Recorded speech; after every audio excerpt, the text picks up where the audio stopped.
નગરના પાલીતાણાના આદમપુર ગામના માર્ગ ઉપર વરસાદી પાણી ફરી વળતા કેટલાક ગામડા સંપર્ક વિહોણા બન્યા હતા। લગભગ 3 ઇંચ જેટલો વરસાદ પડતા વરસાદ માર્ગ ઉપર અડધા ફૂટ સુધી પાણી ભરાયું, જેમાં ડુંગર વિસ્તારમાંથી આવતો પાણીનો પ્રવાહ ધસમસતો હોવાથી માર્ગોનું ધોવાણ થયું।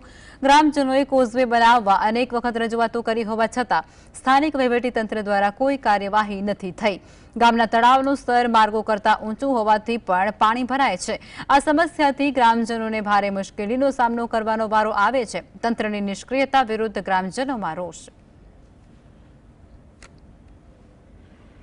સામાન્ય રીતે આદમપુર ગામ છે એ પાલીતાણા તાલુકાના જે ગિરિરાજ ડુંગર છે એની તલાટીમાં આવેલું હોય।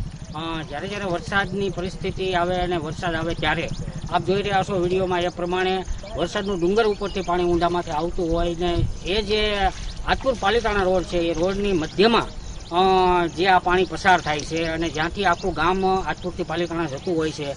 તો એવા સમયે જ્યારે વરસાદ આવે છે ત્યારે ગામ લોકોને 2 થી 3 કલાક સુધી પાણી ઓસરે ત્યાં લગન ઊભું રહેવાની પરિસ્થિતિ છે।